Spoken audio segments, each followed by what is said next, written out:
Nós vamos dar início à escola dominical e nós vamos continuar, quer dizer, finalizar a trilogia que estávamos falando sobre o primeiro estudo foi sobre Agag e o justo juiz, a ilusão do sobrevivente. O segundo foi Agag e o juízo do justo juiz. E agora o último nós vamos falar o perigo do paradigma da obediência parcial. Bom, para iniciar nós temos que explicar o que vem a ser paradigma da obediência parcial. O que é um paradigma?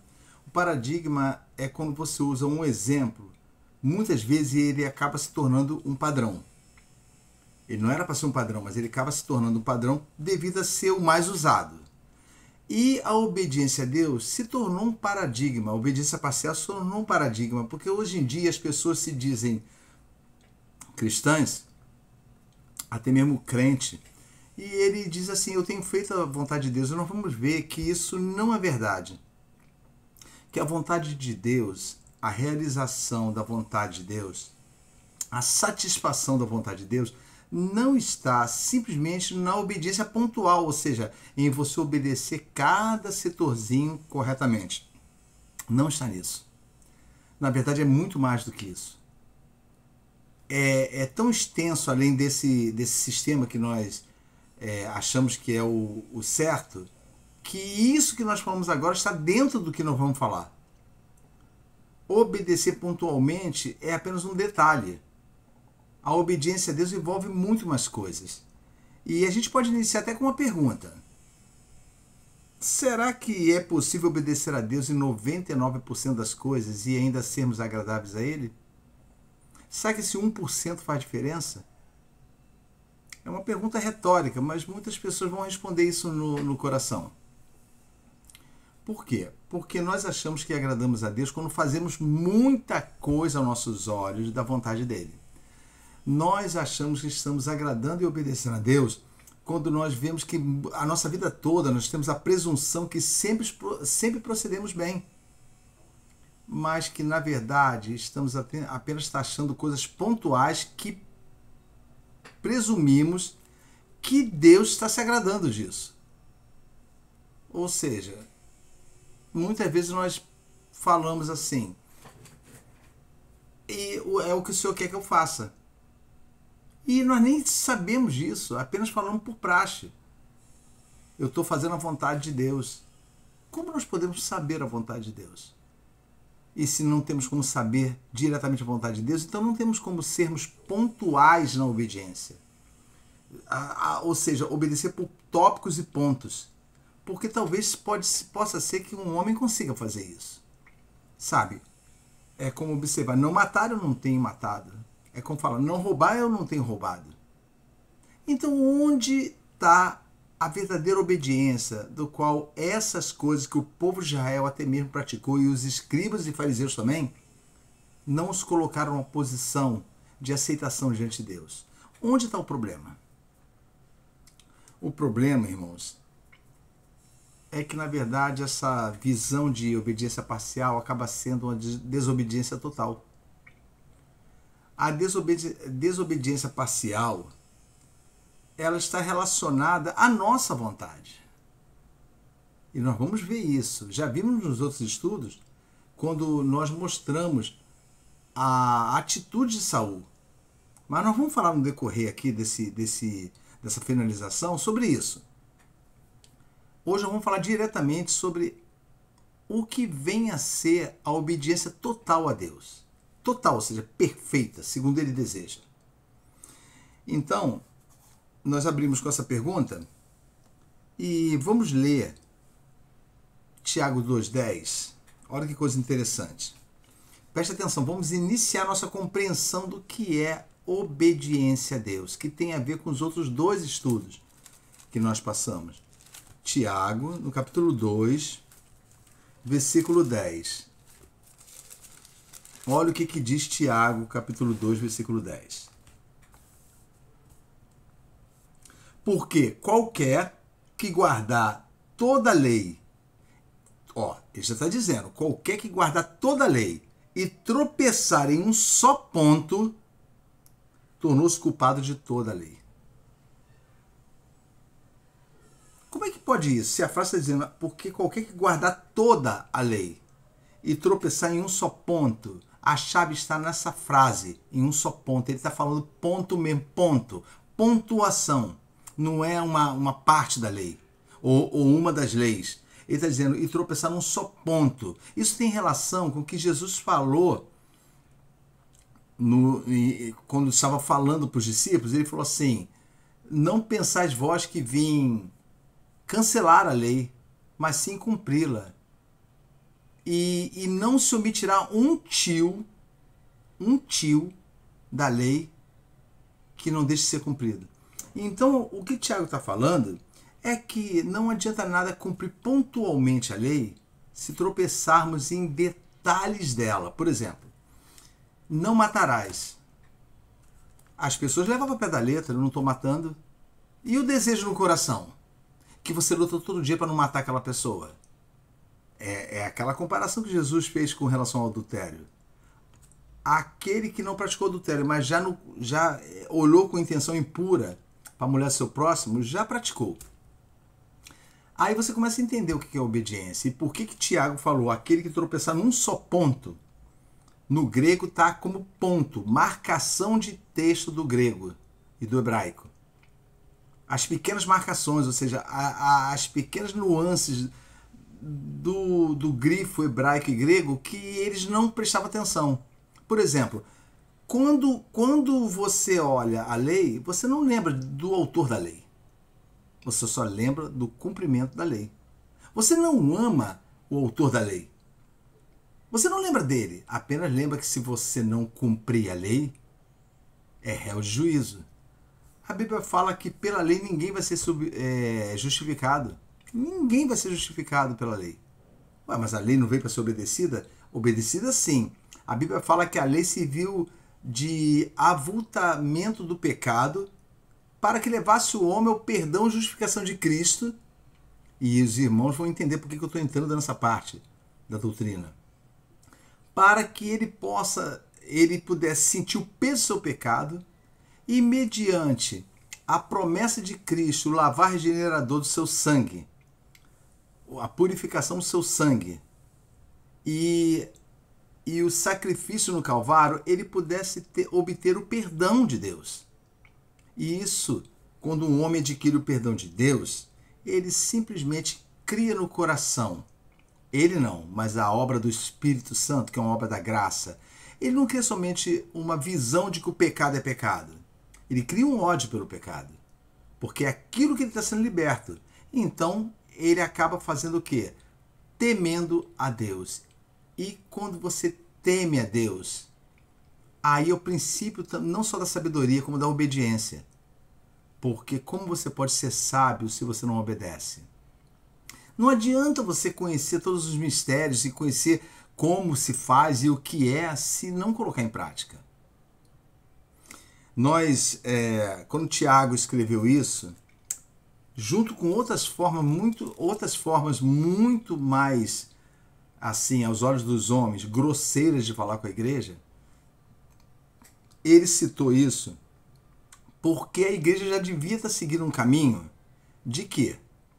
De que, como eles viviam pela graça, a graça de Cristo, eles também não tinham que ser tão assim, tão incisivos como quando eles eram com a lei, mesmo não cumprindo.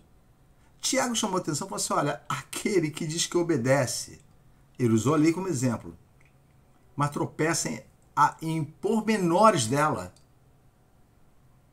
como, por exemplo, amarás ao teu próximo como a ti mesmo. Eles achavam que próximo deles era a pessoa do mesmo povo. E Jesus provou que não. Mostrou que não. Tipo, quando eles perguntam, é lícito dar carta de divórcio? Foi permitido a vocês por causa da dureza do coração, uma atitude que vinha da falta de transformação do vosso coração. Mas antes não foi assim. Então, essa observância da lei faz com que você não somente observe a lei, mas guarde no coração, porque essa lei é a lei do Senhor, então você o ama. os salmos estão repletos de frases como amo a tua lei. Ou seja, eu não quero dizer que eu cumpro a lei ou que eu não cumpro. Eu estou dizendo eu amo a tua lei porque veio do Senhor. Continuando. Então, a gente pode dizer que a verdade, a obediência parcial é, na verdade, como eu falei antes, uma desobediência total. E o segredo da obediência total? Será que tem um segredo que a gente possa observar e que isso venha a simplesmente nos mostrar, provando de acordo e em conformidade com a palavra de Deus, de acordo e em conformidade com a palavra de Deus. Vamos usar essa redundância aí.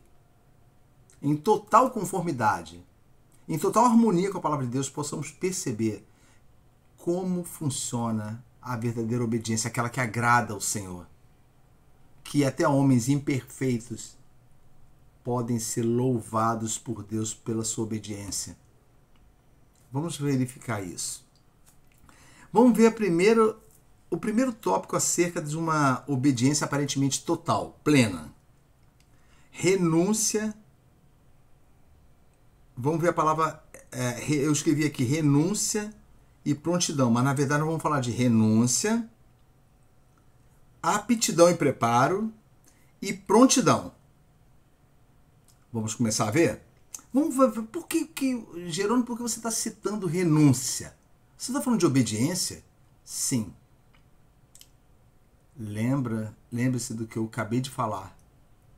Que a obediência a Deus não é com base em situações pontuais, ou seja, você obedece e é como se desse. O desprezo por Deus é tão grande que você dá um cala-boca em Deus no teu coração. Eu estou cumprindo. Eu estou fazendo o que é certo. Muitas vezes, dá um parênteses aqui, Jesus repreendeu o cumprimento de ordenanças, por tradição, em detrimento da verdadeira vontade de Deus. Por exemplo, quando ele cita, se eu não me engano, não sei se deve estar no Evangelho de Marcos, ele cita de um jovem, de uma pessoa que o pai e mãe estavam precisando de socorro financeiro. E ele fala assim, não, eu não posso ajudá-los porque o que eu estou aqui na minha mão, de valor, é corban, ou seja, já está juramentado pelo Senhor, para dar para Deus. E Jesus fala, vocês invalidaram a lei de Deus pelas vossas tradições, achando que é o que Deus deseja de vocês. Que Deus deseja. E, na verdade, o Senhor, ele requer de nós obediência conforme a sua santa vontade. Sabe, aquela que ele deseja para o homem, o coração quebrantado, não vai rejeitar Deus ele. Então vamos ver. Primeiramente a renúncia, Mateus 10, 37 e 38. Está no Evangelho de Mateus, capítulo 10, 37 e 38. 10. Vamos ver o que ele fala sobre a renúncia. Olha, que é que é como se faz para começar a obedecer a Deus. Ó. Capítulo 10, 37 e 38. Está aqui. Diz assim, ó, o 37. Quem ama o pai ou a mãe mais do que a mim, não é digno de mim. E quem ama o filho ou a filha mais do que a mim, não é digno de mim. Nós verificamos de que o Senhor está falando isso, ó. O meu desejo é que tenham a mim como o Senhor total da vida de vocês.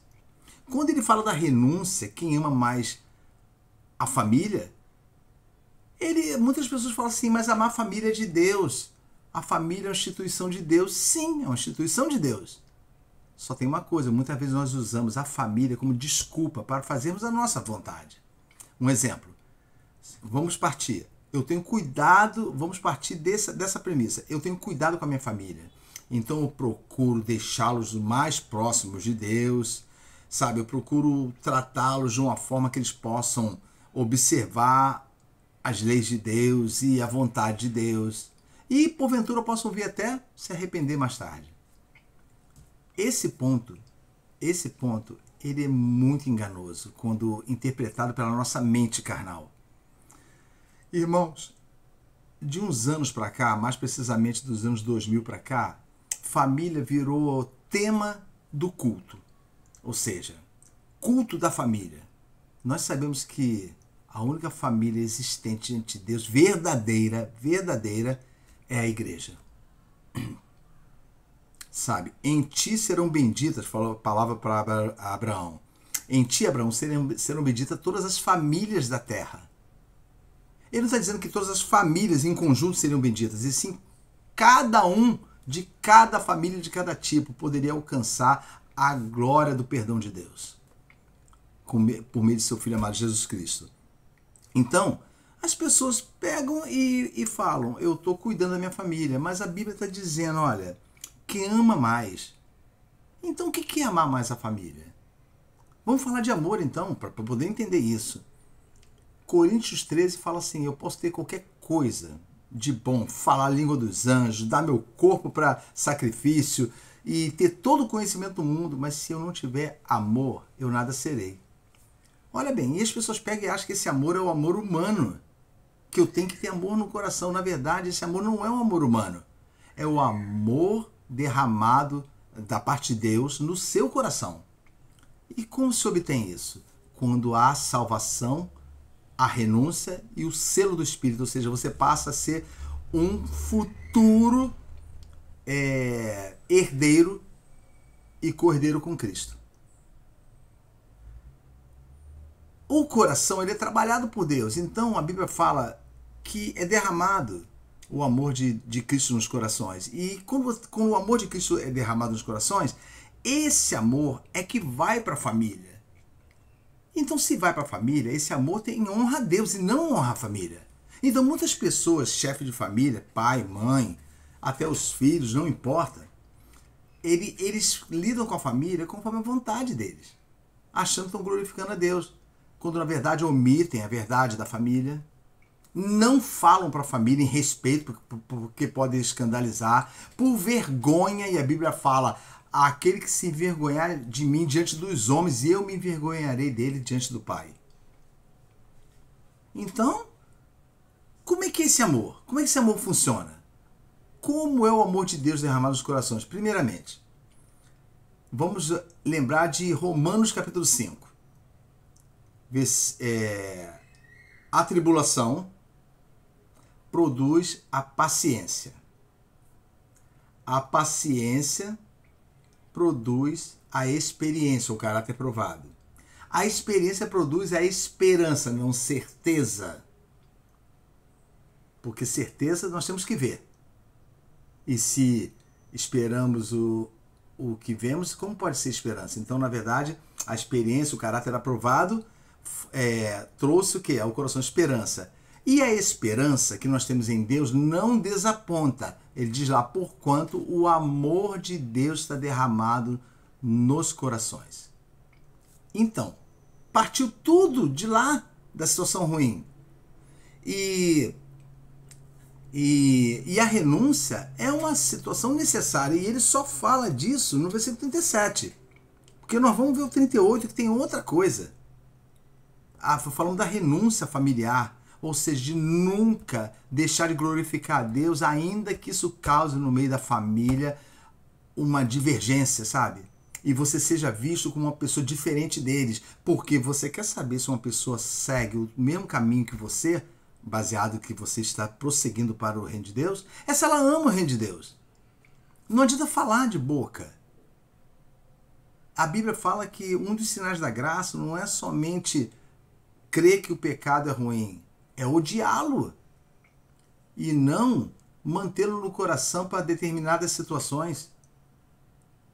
Outro sinal da graça, que fala, no caso eu estou me referindo ao amor que você tem por Deus, que foi derramado no teu coração. Esse amor vai refletir na família, isso reflete em admoestação, em exortação e até mesmo em recriminação dos caminhos. Quando você vê que o familiar ou os familiares não estão sendo condizentes com o caminho oferecido a Deus, por Deus. Então, toda essa situação de amor, ele vai revelar aquilo que o homem sente por sua família. Agora observa o segundo ponto. Eu falei da renúncia familiar, valores familiares e sofrimentos. Presta atenção nisso.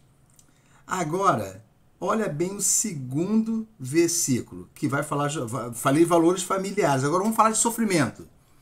Ó, o 38, capítulo 10, versículo 38. E quem não toma sua cruz, outra condição para obediência. E quem não toma sua cruz e não segue após mim, não é digno de mim. Ou seja, quem não assume que este mundo não tem mais nada para você a não ser sofrimento e que você só vai sofrê-lo porque você ama o que eu lhe propus. Foi nos dada uma proposta. Não vos deixarei só, estarei convosco todos os dias. Nós abandonamos porque o mundo nos oferece aquilo que é imediato. É uma diferença muito grande entre paciência e paixão. Observem, paciência é a espera daquilo que é prometido. Paixão é a vontade imediata. Você quer essa vontade imediata. Você não está querendo saber de mais nada. É como a mesma coisa que Esaú. O negócio, a situação dele, a vontade dele era imediatismo. Ele já tinha promessa por herança, então não se importava de desobedecer ou de simplesmente não honrar ao Deus de Isaac, seu pai. E quem não toma sua cruz, 38, e não segue após mim, não é digno de mim. Aí ele vai, quem achar a sua vida, perdê-la-á, e quem perder a sua vida por amor de mim, achá-la-á. Irmãos, nós falamos da renúncia e falamos do sofrimento. Olha bem, tudo vai te fazer entender o que é obediência a Deus. Nós vamos juntar tudo isso para haver um entendimento correto acerca da verdadeira obediência a Deus. Agora vamos falar sobre o que está escrito em Lucas 9, 62. 9, Lucas capítulo 9, versículo 62.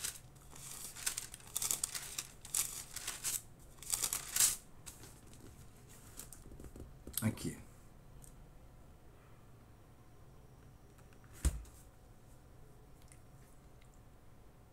Nove, 62. Olha o que diz. Vamos ler o 61 primeiro. Disse também uma outra pessoa: Senhor, eu te seguirei. Olha só. Eu te seguirei, mas deixa primeiro despedir dos que estão na minha casa. Deixa eu avisá-los. Olha, minha vida vai mudar. Olha, deixa eu sair bem, para que eles não pensem mal de mim.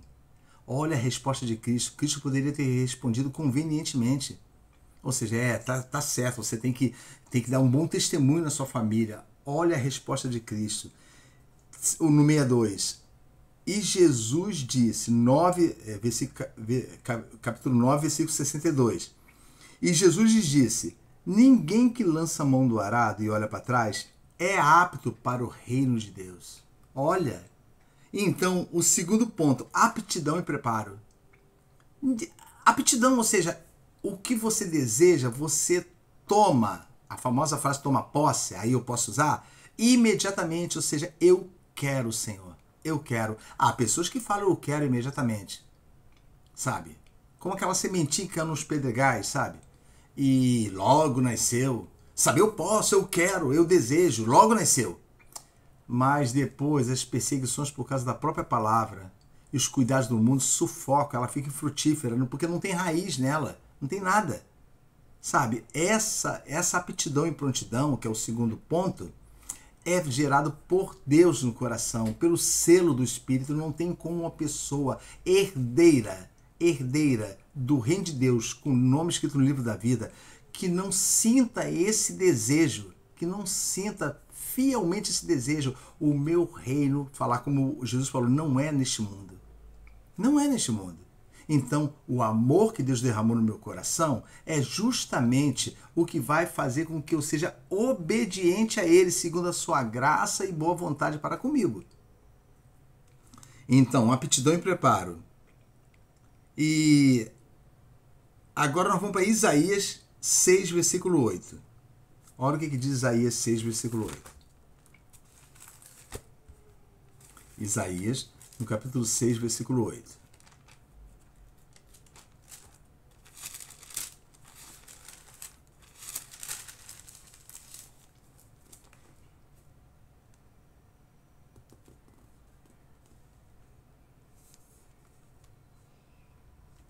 Olha o que diz. O 8 diz assim, ó, é o chamado de Isaías.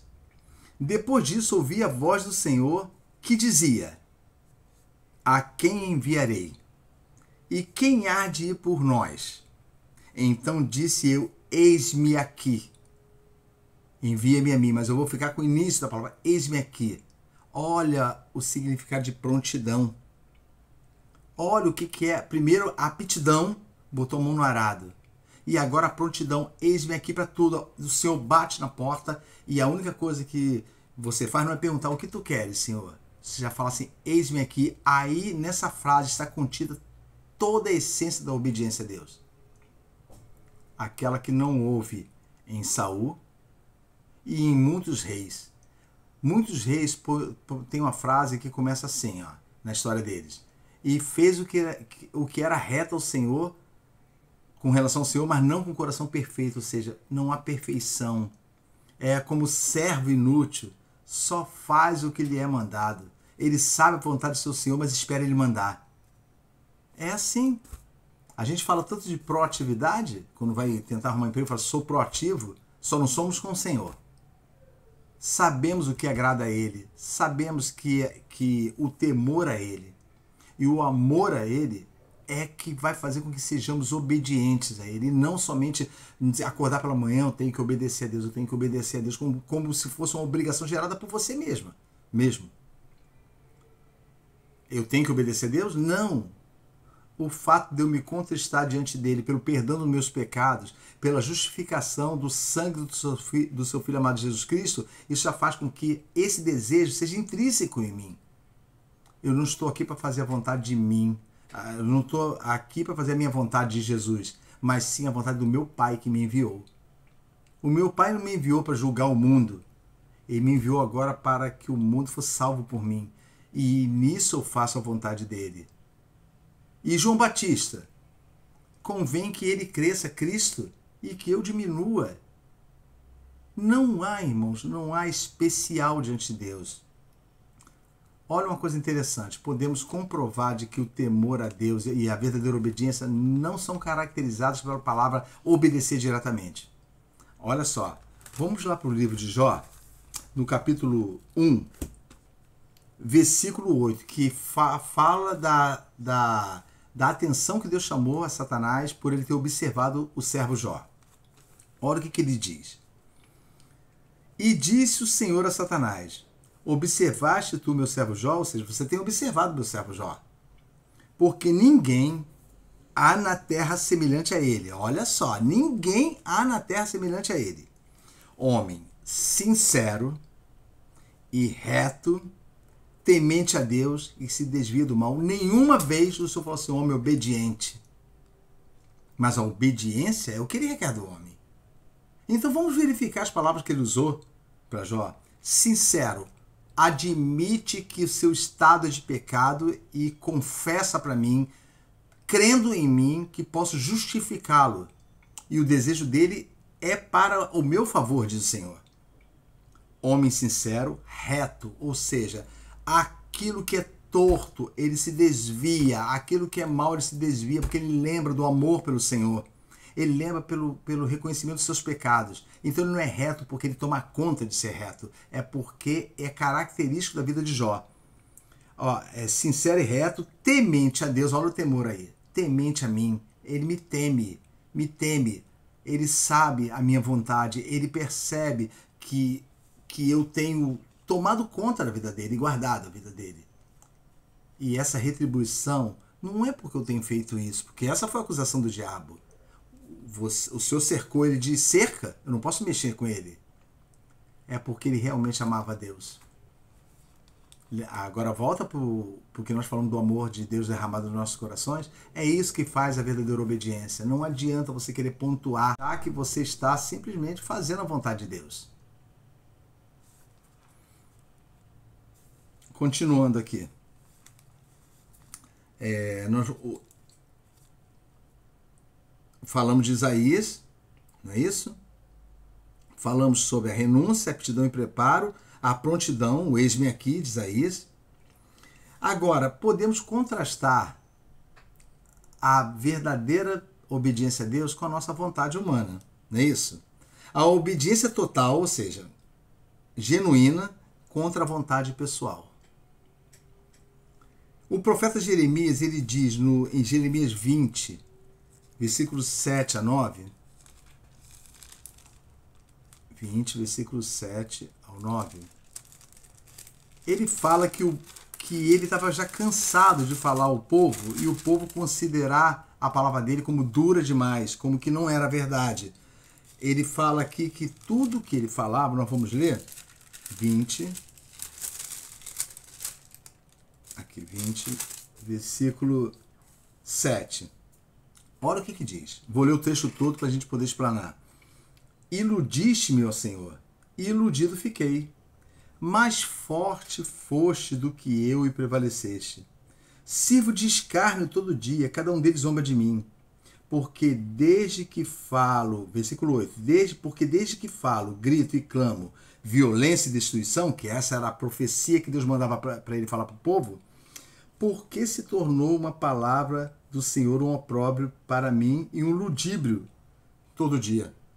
Ele começou a falar assim, olha, toda vez que eu falo, que eu obedeço ao Senhor, que eu falo aquilo que tu colocas nos meus lábios, eu recebo em troca maldade e violência. Porque as pessoas não querem ouvir isso da minha boca, Senhor. Aí ele vai e faz um desabafo. Então, disse eu no meu coração, Jeremias falando, versículo 9, não me lembrarei mais dele, do Senhor, e não falarei mais no seu nome, no nome do Senhor. Mas isso foi no meu coração como um fogo ardente, encerrado nos meus ossos. Estou fatigado de sofrer e não posso contê-lo. Olha o que ele tinha dentro dele. Está vendo como a obediência, você não tem que vigiá-la quando você pertence ao Senhor e tudo que sai da sua boca é eis-me aqui? Eis-me aqui? O Senhor quer a tua vida para a glória do nome dele, não para que você viva bem nessa terra como prometem aí. Paulo fala que essas promessas, a confiança nessas promessas faz com que nós sejamos os mais miseráveis dos homens. Então, como vai se fazer isso? Jeremias fala que estava dentro dele uma coisa que ele descobriu que tinha e não sabia. Impossibilidade de deixar de fazer a vontade de Deus. Olha que coisa maravilhosa. É impossível um lavado e remido, ainda que ele pronuncie com a sua boca, o seu coração não vai permitir. Porque dentro do coração dele foi derramado amor por Deus. E o Espírito de Deus, do qual Efésios fala que foste selado após você crer na palavra, e foste selado para a redenção da possessão de Deus, para o resgate da sua possessão, então, olha a situação. Ele não tinha como conter. Mas eu tenho certeza que muitas pessoas não vão crer nisso. Ah, não, nós podemos obedecer. Sim, podemos desobedecer, sim. Mas não é o que acontece com quem já está determinado a alcançar algo que custa e custará tudo que esse mundo pode oferecer. Aí começa a verdadeira obediência. Não adianta, irmãos, acordarmos pela manhã e colocarmos a mão no coração e sentirmos a culpa do pecado e até tentarmos confessar o pecado e ainda assim disfarçar nossas palavras, porque temos vergonha, e confessar é assumir a vergonha do pecado. Confessar é declarar diante de Deus que fez, mesmo lembrando que ele não queria que você fizesse isso. Como você pode achar que ainda obedece a Deus? Como nós podemos achar que nós obedecemos a Deus se isso está preso à nossa vida? Faz parte da vida da pessoa que não tem o selo do Espírito. Ou seja, não tem o selo do Espírito é igual a esquerda. Esquerda, não tem meia palavra. Certos líderes religiosos ficam passando a mão na cabeça e falando assim, Deus conhece teu coração. É bem ambígua essa frase. Deus conhece o meu coração? Sim, por ele conhecer é que ele sabe a rapina que está dentro dele. E não é uma defesa para mim. Porque muitas pessoas se defendem da fraqueza e do erro dizendo, Deus conhece o meu coração. Outros falam assim, eu nem sei, olha, eu sou tão fraco, eu nem sei se eu vou herdar o céu. Como se isso fosse uma opção. Como se você fosse ficar na porta. E não fosse acontecer nada com você. Não. A rejeição de Deus não é por causa de você simplesmente admitir isso, não. Você está admitindo que você nunca foi transformado por Deus. Mas como a longanimidade de Deus, segundo fala no capítulo 2 de Romanos, é o que conduz, que a bondade, a benignidade de Deus, nós não podemos desprezar isso, é o que nos conduz ao arrependimento.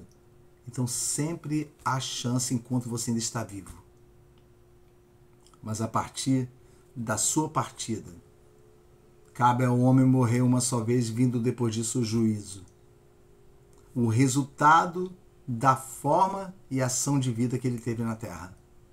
Se ele confiou nos seus caminhos ou se ele confiou na justiça, na justificação do Filho amado Jesus Cristo, o qual se deu, se entregou por todos nós, no lugar que pertencia a mim e a você. Essa é a verdadeira obediência. Então, Jeremias, ele fala aqui, olha, eu não tenho como conter, Senhor. Eu até decidi no meu coração não falar mais nada, não profetizar mais nada, mas eu não tenho como conter. Agora vamos saber como isso trouxe um engano, mesmo que momentâneo, para Jeremias. Jeremias se esqueceu de uma coisa, que Deus não deixou ele enganado. Deus não deixou. Olha o que diz lá no capítulo 1 de Jeremias, no versículo 6 e 7. Capítulo 1 de Jeremias, no versículo 6 e 7. Vamos ler o 5 primeiro. Ó. Capítulo 1 de Jeremias, versículo 5. Antes que eu te formasse no ventre, eu te conheci. E antes que saísses da madre, te santifiquei. Te santifiquei, te separei. Fui eu que te separei, não foi você, nem foi nenhum outro profeta ou simplesmente o sacerdote. Eu te santifiquei e às nações te dei por profeta. Ele não pediu permissão de Jeremias, eu te dei por profeta. Anotem isso. O 6. Então Jeremias responde, Senhor Jeová, eis que eu não sei falar, porque sou o quê? Uma criança. Ele quis dizer, comparado até mesmo a outros chamados de outros profetas, talvez até contemporâneos dele. Ele, quando disse uma criança, não é que ele era um menininho, uma criancinha, não. Mas que ele era comparado a uma criança, baseado na incapacidade dele. Incapacidade de se conduzir diante de Deus. Mas o Senhor me disse, não digas eu sou uma criança, porque onde quer que eu te enviar, irás. E tudo quanto eu te mandar falar, dirás. Sabe o que quer dizer isso, irmãos? Não é uma afronta, não. Não temas, porque eu colocarei na tua vida algo que é precioso para mim. E você me amará por isso. Porque está sendo escolhido por mim para fazer uma coisa que homens não fazem porque não renunciam à sua vida. Não me obedecem porque nunca, sempre tiveram a sua vida em primeiro lugar. Sempre olhar esse mundo e a mim como sendo o mundo do desejo deles e eu, o Deus abençoador desse mundo, para que eles possam viver bem. E isso não é verdade. Antes de condenar, de cravar o pecado na cruz, a Bíblia fala que Deus amou o mundo de tal maneira, não o mundo sistema, mas o homem. E ele depois deu uma ordem com relação a não somente os relatos bíblicos do Evangelho, mas também o relato de João na sua carta, que fala assim, aquele que ama o mundo, o amor do Pai não está nele. Voltamos para o amor de novo no coração. Então, essa pessoa vive em constante desobediência, ainda que tente disfarçar e cumprir certas ordenanças religiosas. Não vai adiantar nada, porque já está determinado, não ameis o mundo e nem o que há no mundo, que é outra situação. Você pode ser tirado do mundo, mas pode gostar muito bem de coisas que estão ali. Há pessoas que não deixam, não obedecem a Deus porque elas estão presas àquilo ali. elas não conseguem libertação. Não que Deus seja impotente para realizar isso, é porque no coração delas há uma mistura da vontade de Deus com a vontade humana. E mistura da vontade de Deus com a vontade humana só dá uma coisa. Mistura da vontade de Deus, aquilo que você sabe que Ele quer, com a tua vontade. O que acontece quando mistura os dois? Dúvida. Dúvida. Receio. Será que eu devo abandonar isso mesmo? Uma certa vez um jovem discutindo sobre tatuagem, e ele falando e eu ouvindo a situação, e ele falando assim, não é possível que a Bíblia condene tatuagem. Aí o outro mostrou o texto da lei que dizia, não farás marcas no seu corpo, nem lacerações, não imprimirás nenhuma marca no seu corpo, porque isso era abominação a Deus. Aí ele citou que tudo bem que está aí, olha, desculpa, mas se for assim vai mandar um monte de gente para o inferno. Aí eu virei, ele falou assim, não tem como, isso acontece. A gente tem liberdade, o nosso corpo não quer dizer nada, porque o nosso corpo é imundo. Então ele alegou isso, que o que importa é o coração. Aí eu tomei a palavra e falei assim, tá bom, eu concordo com você, o que importa é o coração. Então vamos fazer o seguinte, você ama Deus? Sim, eu amo, declarou sem titubear. Então não faça a tatuagem. Ué, por que eu não vou fazer? Porque você ama o Senhor e você escolhe não fazer, não é escolha. Você pode fazer, segundo você, e pode não fazer. Paulo fala assim, ó, todas as coisas me são lícitas, mas nem todas convêm. Aí mais adiante, uns 2 capítulos, ele fala, de Coríntios, ele fala, todas as coisas me são lícitas, mas eu não me deixarei dominar por nenhuma. A escolha de obedecer a Deus está na renúncia. Na renúncia. Pode até mentir para mim, dizer que eu tenho direito de fazer isso, mas eu não farei. Então eu escolho. Por quê? Porque o amor de Deus está derramado no nosso coração. Ele foi derramado. Um outro exemplo de profeta, Ezequiel, no capítulo 24. Olha só também o que aconteceu com Ezequiel com um exemplo de obediência. Ezequiel, capítulo 24.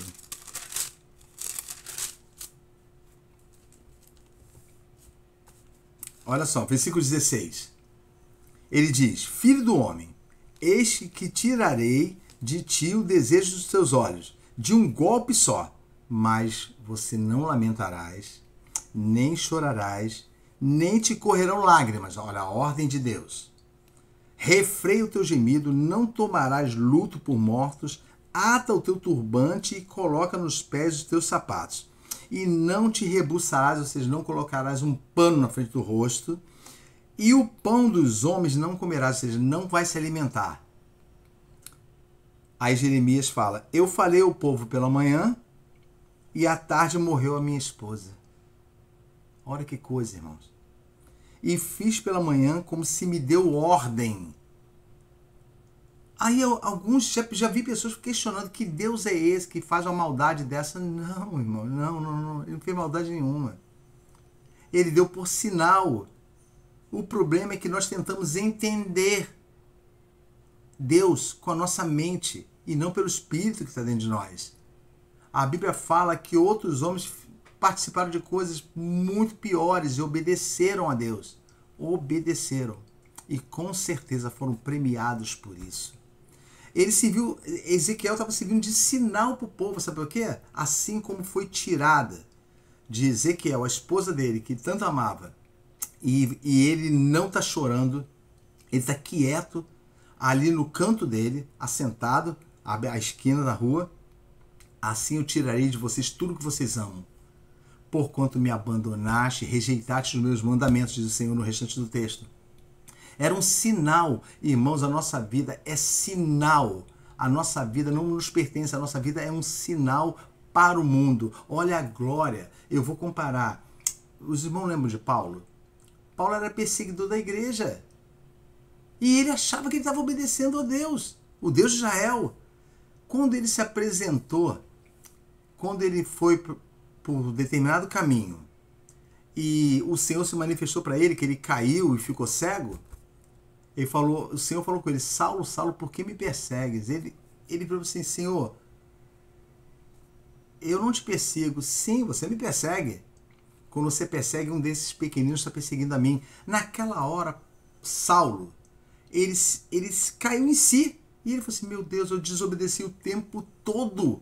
E achei que estava obedecendo, achei que estava agindo com zelo. Com zelo. Aí ele vai, fica 3 dias cego. A Bíblia fala que ele fica em oração e Deus envia, se eu não me engano o nome dele era Ananias, envia para Paulo, para orar por ele. E aquele homem falou assim: Senhor, esse homem persegue a igreja. Para vocês compreenderem o estado de Ezequiel e de Jeremias, em obediência a Deus. Esse homem persegue a igreja. E ele simplesmente fala: ele é um vaso, porque eu farei com ele. Olha que coisa interessante, irmãos. Eu farei com ele, eu mostrarei para ele o quanto ele deve sofrer por amor do meu nome. Aí as pessoas não entendem. Não era fazer sofrer para aprender a amar a Deus. Paulo iria amar tanto a Deus, queria sofrer por isso. Eu mostrarei para ele a prova do amor que eu derramei no coração dele, que reflete em mim. Ou seja, ele vai sofrer e vai saber disso. E vai se regozijar diante de mim. Amém? Continuando. Vamos falar sobre os 3 tipos de obediência parcial que existem, baseado em 3 personagens diferentes. Vamos falar do rei Saul, de Caim e de Ananias e Safira. Cada um com uma característica diferente. Olha só. Vamos falar primeiramente do rei Saul. 1 Samuel, que nós lemos nos outros estudos, capítulo 15, versículo 9 e 21. Não 9 ou 21, 9 e 21. 2 Samuel 9, capítulo 15, versículo 9 e 21. 1 Samuel. Capítulo 15. Olha o que diz o versículo 9. Vou conferir aqui, peraí. Ó, o 9. E Saul e o povo perdoaram a Agag e ao melhor das ovelhas e das vacas, e as da segunda sorte, e aos cordeiros, e ao melhor que havia, e não os quiseram destruir totalmente. Porém, toda coisa vil e desprezível destruíram. Obedeceram. Agora o versículo 21. Olha o que diz. Vamos ler não somente o 21, vamos ler do 20. Ó. Então disse Saul a Samuel, outra parte: antes dei ouvidos à voz do Senhor. Porque Samuel tinha falado assim: por que você não obedeceu a Deus? No versículo anterior. Antes dei ouvido à voz do Senhor, e caminhei no caminho pelo qual o Senhor me enviou. Olha bem, é esse engano que nós estamos falando. E caminhei no caminho que me enviou o Senhor, e trouxe a Agag, rei de Amaleque, e os amalequitas destruí totalmente. Olha a obediência parcial baseada na conveniência, que nós vamos ver. Olha bem, essa é a conveniência que o homem percebe e deseja quando ele deseja o seu desejo, mas ao mesmo tempo não quer deixar de obedecer a Deus. Então ele faz o quê? Junta as duas coisas e cria dúvida. Ele simplesmente destruiu os amalequitas, mas permitiu, olha, ele diz no versículo 21, mas o povo tomou do despojo das ovelhas e vacas e o melhor do interdito para oferecer ao Senhor teu Deus em Gilgal. Ele falou assim: olha, o povo que deu nas coisas que eram para ser destruídas, porque viram que eram proveitosas para Deus, e é isso que acontece, irmão. Primeiramente falando de Saul, vamos falar de Saul. Saul preservou Agag, ele ia até matar Agag futuramente. Mas ele preservou Agag porque ele com certeza queria desfilar politicamente com aquilo que ele fez, sabe? Mas ele esqueceu de uma coisa, que Samuel exortou ele: tem tanto prazer a Deus em holocaustos, senão que se obedeça a sua palavra. Saul foi escolhido para cumprir uma profecia de juízo. Olha bem, lá no deserto, em Êxodo, Depois que o povo de Israel derrota os amalequitas, Deus jurou, falou assim, anota num livro, porque eu hei de riscar a memória de Amaleque da face da terra. Olha, passaram-se 300 e poucos anos e Saul foi escolhido para cumprir esse juízo e conseguiu errar nesse juízo. Conseguiu errar. Ele simplesmente decidiu fazer uso daquilo ali politicamente. Agag conservou com vida. Aí, no outro estudo nós falamos, não se conserva o pecado em vida, porque uma hora dessa, mesmo que você tenha aprisionado, deixado de praticar, mas nunca confessou ele, ou seja, Deus sabendo da sua própria boca que você fez, ele vai se soltar e vai vir de novo para você. Era o estado de Saul. E o povo, com relação ao povo, olha a situação do povo. Nós guardamos tudo isso aqui, nos destruímos para Deus. Preferiu desobedecer. Às vezes você quer viver uma coisa na sua vida que você diz que é do agrado de Deus. Certa vez eu falando com uma pessoa, falando sobre a tristeza, que é muito melhor que vivamos tristes diante de Deus, porque isso nos conserva a nossa alma. A pessoa abominou, ele falou assim, como? Quer viver em tristeza, vive você, eu vivo em alegria. Ele não entendeu o que Paulo fala. A tristeza, segundo Deus, produz arrependimento e a ninguém traz pesar. Mas a tristeza, segundo o mundo, gera morte. Ele quis dizer o seguinte, aquela tristeza que você tem porque você está deixando, sendo obrigado a deixar o pecado, essa traz a morte. Porque você tem desejos no mundo, mas você tem desejos, mesmo que menores, para o céu. Então, uma coisa impede a outra. Não podeis amar dois senhores. Ou há de odiar um e amar outro. Não tem como. Não tem como você se dedicar a Mamon e ao Senhor. Não tem como se dedicar ao mundo e a Deus. E isso as pessoas não querem. Elas querem continuar vivendo a sua vida com aceitação pelo mundo. Então, esse exemplo de Saul com mais o povo denota, sabe o quê? Conveniência, obediência baseada na conveniência. Eu obedeço conforme o meu desejo. Eu desejo de tal forma, assim eu obedeço. Agora vamos ver o segundo. Gênesis capítulo 4. Gênesis capítulo 4 e vamos fazer uma comparação de Caim. Gênesis capítulo 4, versículo 3. E aconteceu ao cabo de dias que Caim trouxe do fruto da terra uma oferta ao Senhor. E Abel também trouxe dos primogênitos das suas ovelhas e da sua gordura, e atentou o Senhor para Abel e para a sua oferta. Mas para Caim e para a sua oferta, ele tinha oferta, não atentou. E irou-se Caim fortemente e descaiu-lhe o seu semblante. Ficou com aquela cara fechada, de total insatisfação diante de Deus. Irmãos, o que Caim fez foi uma total imitação do seu irmão. E isso acontece com a vontade parcial, a obediência parcial. Aquela obediência que é conveniente, como nós vimos com Saul, mas agora com um pouco mais de abrangência. Caim, ele falou, se ele está oferecendo um holocausto, eu também estou. Só que Caim não estava oferecendo holocausto. Vamos partir desse princípio. Não existe holocausto de legumes. Havia até ofertas de legumes, mas não havia holocausto. Holocausto era um ser vivo. Os legumes era para agradecimento, oferta de agradecimento. Aí os irmãos perguntam, então qual a diferença? Qual a diferença é que Abel não foi, ele obedeceu ao seu Senhor conforme foi explicado no início do estudo. Ele já sabia que o agradecimento que ele tinha pela sua alma.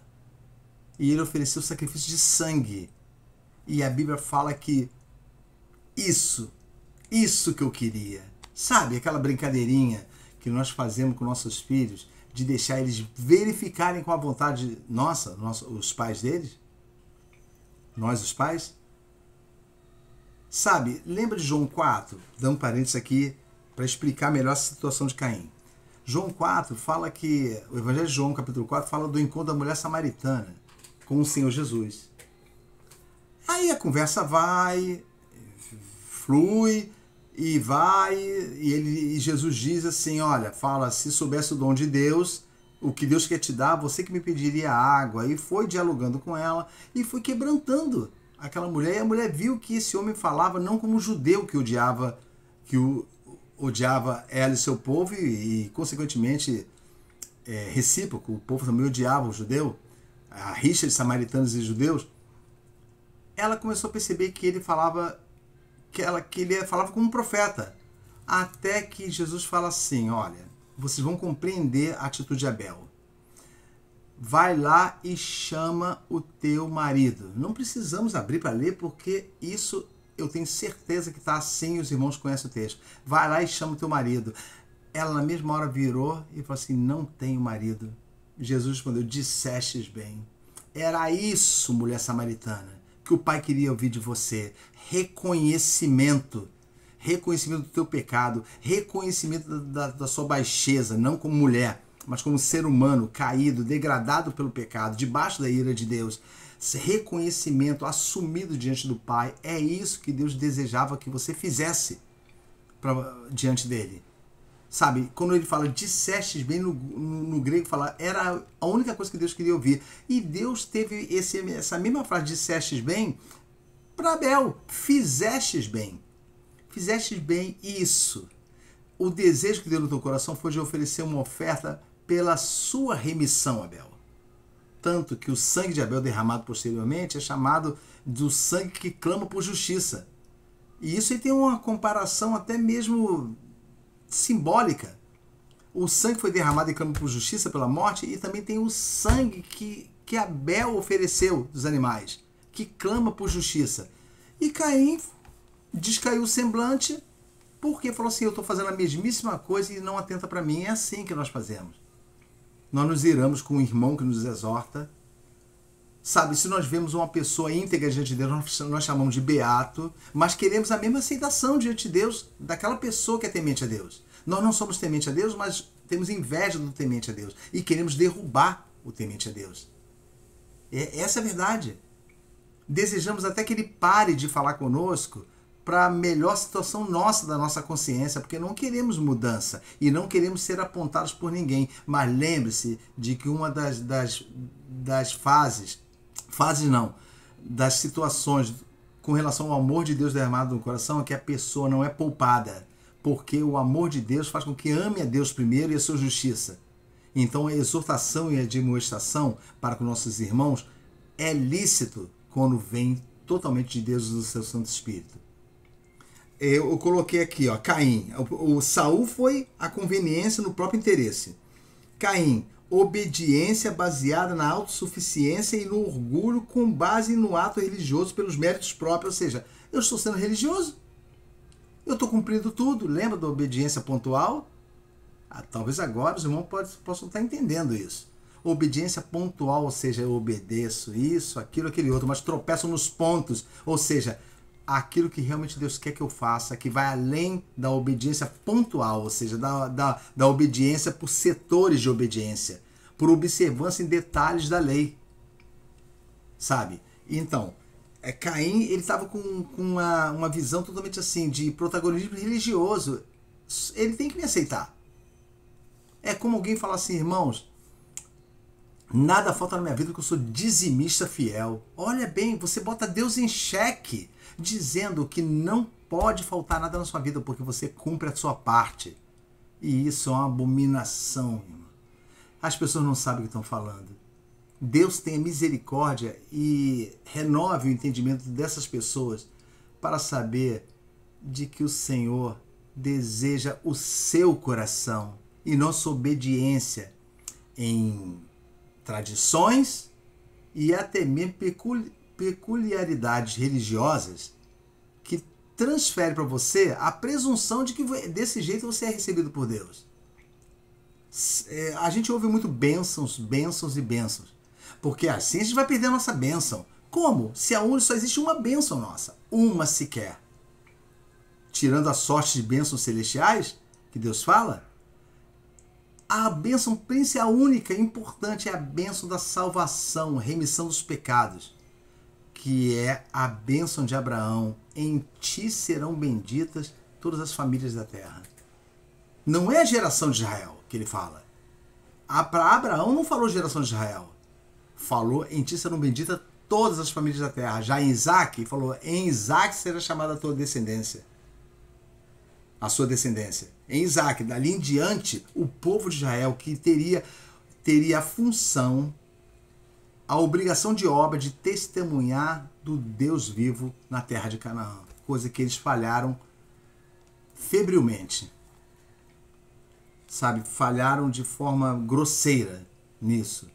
Porque ao invés de dominarem com a vontade de Deus e a palavra, foram dominados pelo pecado da terra. Continuando. Vamos para Ananias e Safira. Lembre-se que Caim observou uma autossuficiência no orgulho com base no ato religioso pelos méritos próprios e não na aceitação da vontade de Deus. Tomem cuidado com isso. Quando você pronunciar que eu tenho sido fiel, Deus nunca vai abandonar o fiel. Irmão, não precisa ficar lembrando isso para Deus, não. Ele nunca abandona o fiel. Resta saber o que é abandono do fiel. Porque ele não morre? Quem falou? O fiel, há fiéis que falam assim, Senhor, eu não estou aqui para viver por ti, como para morrer. E vocês sabem de quem eu estou falando. Paulo. Vocês sabiam que Sansão foi um dos contados disso? Ele falou assim, Senhor, me dá só um minuto de misericórdia para que eu possa me vingar desses incircuncisos, que essa era a função do nascimento dele, a missão desde o nascimento, exterminar os homens de Gate.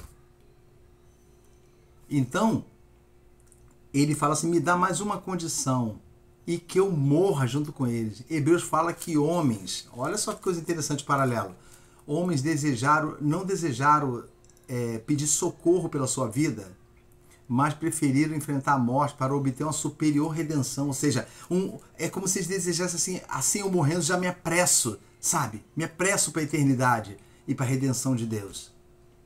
É isso que é importante, sabe? Dissestes bem, olha, desejastes bem, mostraste para mim satisfizeste o meu desejo, que é o reconhecimento do meu senhorio na tua vida. Olha a obediência linda aí. Vamos lá para Atos 5, Ananias e Safira. Nós estamos encerrando já. Ananias e Safira. A mão desliza na folha. Atos, capítulo 5. Aqui. Antes, vamos ler os dois últimos versículos do capítulo 4. Para começar, depois passar para o 5. Versículo 36 do capítulo 4 de Atos. Então José, cognominado pelos apóstolos Barnabé, que, traduzido é filho da consolação, levita, natural de Chipre, possuindo uma herdade, um terreno, um sítio, uma propriedade, vendeu-a e trouxe o valor. Olha que coisa linda. Trouxe o valor e depositou aos pés dos apóstolos. Irmãos, começa por aí. Barnabé olhou a beleza da igreja, olhou aquilo que Deus concedeu que ele fizesse parte e amou o Senhor, não fazendo uma coisa que era lícita fazer, mas além disso, depositou aos pés dos apóstolos e falou assim, estou com vocês, amo o mesmo Deus que vocês e aqui está tudo, nós não temos necessidade de nada, porque o Senhor cuida da nossa vida. E depositou aos pés dos apóstolos e isso foi visto pelo Senhor e por Ananias e Safira. Foi visto por eles também. Olha o que aconteceu. Mas um certo varão chamado Ananias, no capítulo 5, versículo 1, com Safira, sua mulher, vendeu uma propriedade. Olha. E reteve parte do preço, sabendo também sua mulher. Ou seja, não era inocente, não. E levando uma parte, a depositou aos pés dos apóstolos. Uma parte, outra ficou, irmãos. Uma coisa assim que pequena de exemplo, mas que pode transparecer um entendimento completo para os irmãos. Sabe quando você está em casa, você dá uma festa, e você fala assim, você comprou tudo para os convidados, e você fala assim, os irmãos estão lá comendo, e você fala assim, ó, diz que acabou agora, porque esse restante aqui a gente vai guardar pra gente. Mas você continua com a honra de ter dado a festa, sabe? Você continua com a honra de ser o anfitrião daquelas pessoas. Sabe? Mentindo. Para obter um proveito próprio, um lucro, utilizando a piedade. Olha que coisa interessante. Isso é bíblico, né? Os irmãos lembram, né? Alguns julgam que a piedade é fonte de lucro. Mas a piedade com contentamento, ou seja, o que aconteceu com Barnabé. Não o que aconteceu com Ananias e Safira. Então Ananias e Safira se apresentaram para Ananias, no caso só Ananias, depois que veio Safira, a esposa. Então, ele diz assim, reteve uma parte do preço. O Espírito de Deus revelando para Pedro, olha qual foi a sentença da desobediência de Ananias, olha só. Disse então Pedro a Ananias, por que encheu Satanás o teu coração? Irmãos, vamos dar uma pausa aqui no versículo. Por que Satanás encheu o teu coração?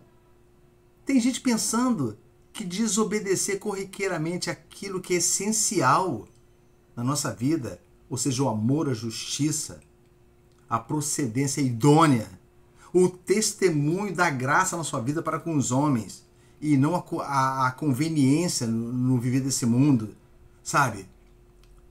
Isso é o importante. Ele diz aqui, ó, deixa eu verificar aqui o texto.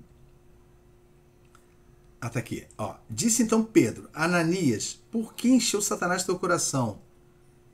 Para que mentisses ao Espírito Santo. Olha, irmãos, ninguém percebe isso. Mentira ao Espírito, desobediência é mentira ao Espírito. Ah, Jerônimo, mas aí você voltou para uma obediência pontual. O fato da obrigação, olha só, a pessoa pode te acusar com isso. Obrigação de fazer a mesma coisa que fez Barnabé. Mentira. Não tinha obrigação nenhuma. A Bíblia, graças a Deus, a Bíblia é enfática nisso. Não haveria pecado nenhum. Olha só, se ele procedesse dessa forma. Ó. Por que encheu Satanás teu coração para que mentisse ao Espírito Santo e retivesse parte do preço da propriedade? Olha só a mentira de falar que ele tinha obrigação. Guardando-a, não ficava para ti? E vendida não estava em teu poder? Por que formaste esse desígnio no teu coração? Não mentistes aos homens, mas a Deus. Era dele, ele não tinha obrigação nenhuma, mas ele queria a glória daquele homem humilde, Barnabé, que depositou. Não, muitas vezes nós queremos imitar como Caim fez. Mas agora, já com Ananias e Safira, é diferente. Duplicidade de coração. Duplicidade, ou seja, eu sou conveniente com a minha vontade, que tem a ver com esse mundo, e também sou conveniente com a aparência de boa vontade diante do Senhor e dos irmãos. E nem vou dizer o que aconteceu, porque isso não faz parte do que nós estamos tentando ensinar aqui. Aliás, tentando não, estamos ensinando aqui. Senhor, perdoa por isso. Estamos tentando não, senão seria intelecto humano. Eu estou falando para os irmãos aquilo que a palavra, antes de falar para os irmãos, me ensinou. E eu transmito para os irmãos. Então eu coloquei aqui, Ananias e Safira, baseada na duplicidade de coração e no desejo, olha só, no desejo de conciliar amor ao dinheiro e reconhecimento religioso. Deixa eu dar um parênteses aqui com relação a isso. Hoje em dia na igreja as pessoas são assim, observadas por quanto elas oferecem. Não na igreja de Cristo, mas na igreja regular, na instituição religiosa. E você vê que os irmãos, eles fazem questão de se deixarem perceber que são verdadeiros ofertantes e dizimistas. E a vida deles também é uma vida que aparentemente é próspera, porque eles mantêm isso, essa situação. Mas olha bem, irmãos, como é que pode eu simplesmente viver uma vida com Deus baseado no seguinte: nada está me faltando nesse mundo? Como se a falta de alguma coisa fosse a falta de providência de Deus. Olha como nós zombamos de Deus, sabe? Como nós falamos contra Ele. Como nós não o conhecemos como deveríamos conhecer. E nós vamos finalizar falando sobre isso. Porque tem a ver com a real visão da obediência. total, que já confirmamos que tem a ver principalmente com a submissão a Deus, o seu senhorio e o temor a Ele. Você não tem que, você tendo essas coisas, você não tem que se preocupar com obediência, porque ela vai acontecer, porque o teu desejo não é para a sua vida, é para o seu Senhor. Então, muitas pessoas vivem isso aí, sabe? Elas convivem dessa forma, tentando conciliar aquilo que é do mundo com aquilo que é de Deus.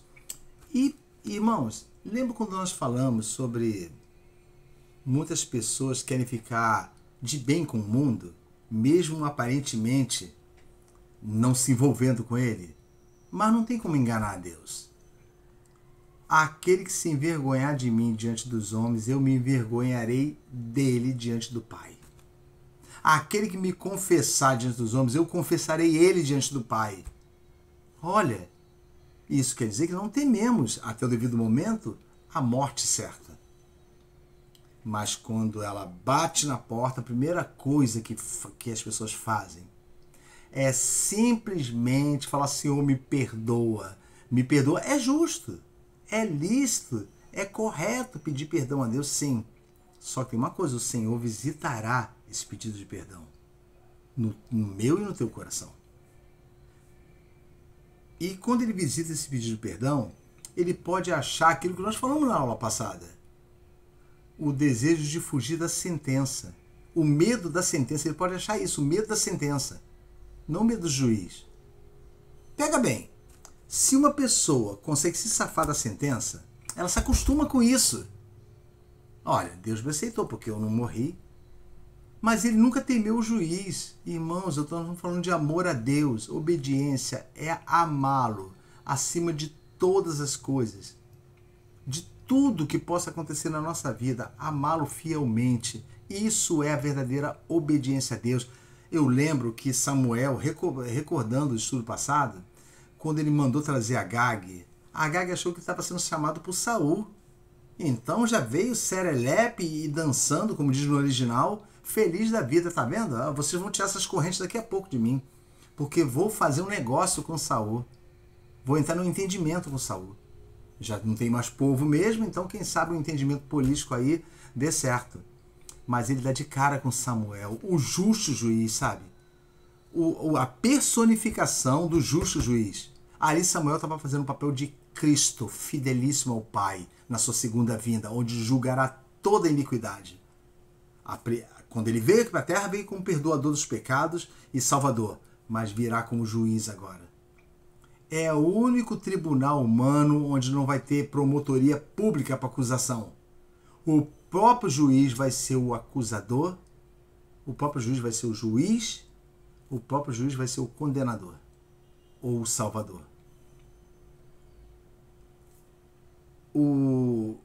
Quando Agag chega próximo a Samuel, ele treme. E sabe o que Samuel faz? Samuel cita o pecado dele. Irmãos, por isso que eu digo, o que isso tem a ver com você está falando totalmente da obediência? Sim. Lembra da mulher samaritana?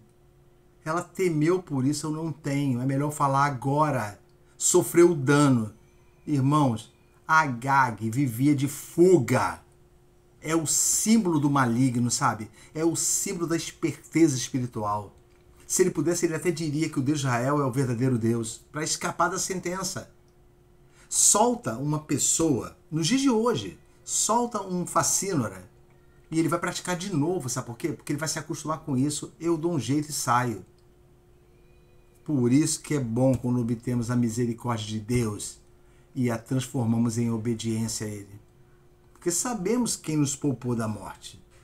Sabemos quem perdoou nossos pecados. Mas jamais obedeceremos se isso não nos custar nada. Certa vez Davi, lá no finalzinho de 2 Samuel, depois de ter cometido um pecado gravíssimo acerca da numeração do povo, o Senhor mandou ele ir a Eira de Araúna. Eira é onde o trigo ficava juntado. E ele falou, vai lá e vai me servir, vai me oferecer um holocausto. E Davi chegou com a sua comitiva e aquele homem dono daquela propriedade falou assim, vive o rei. E o rei falou assim: olha, eu desejo comprar essa propriedade para oferecer um holocausto ao Senhor, um sacrifício ao Senhor. Aquele homem virou para o rei e falou assim: não, senhor, vive o rei. Tu és o rei. Tu és especial aqui em Israel. Tu és o ungido do Senhor. Eu não vou te vender, eu vou te dar. Eu vou lhe dar. Olha só o que Davi respondeu. Não, antes comprarei de ti, porque não oferecerei ao Senhor sacrifícios que não me custem nada. Olha que coisa interessante. Olha a obediência de Davi, a visão do perdão de Deus por tamanho pecado. Sabe, Davi desobedeceu várias vezes, então como ele pode ser chamado de um homem segundo o coração de Deus? Uma comprovação.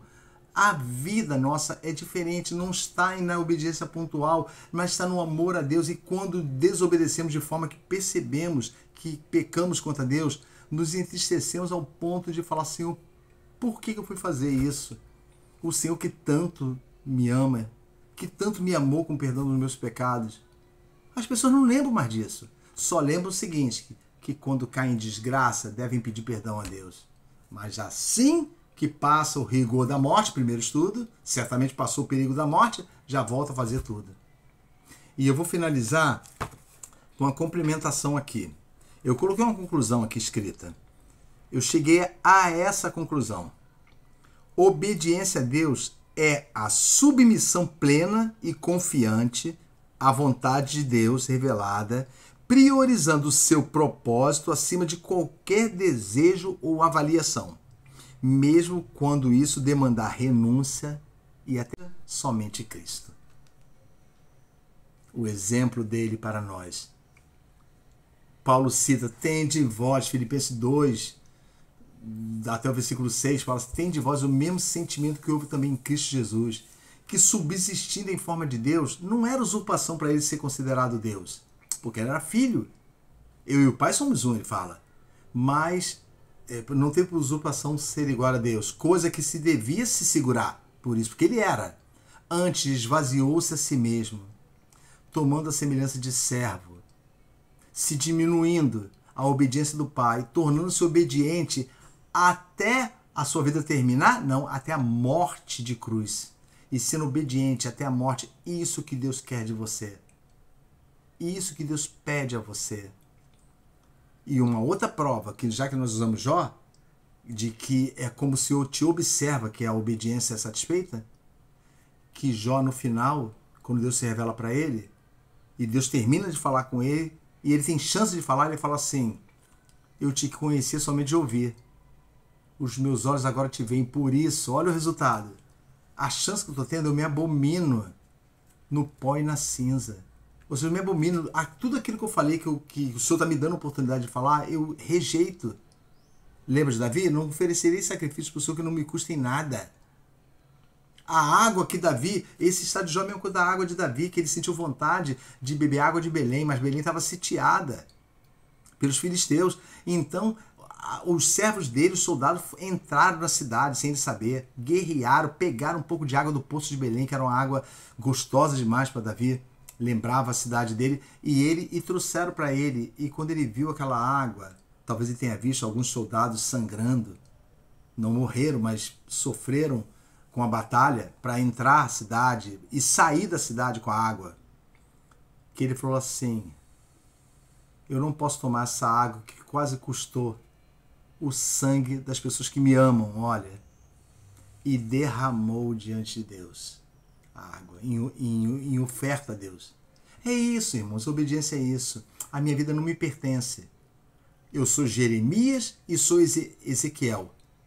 A minha vida, ainda que Deus tire o meu familiar, a minha vida desde o início da salvação dela, foi feita para a glorificação do Senhor. Essa é a verdadeira obediência.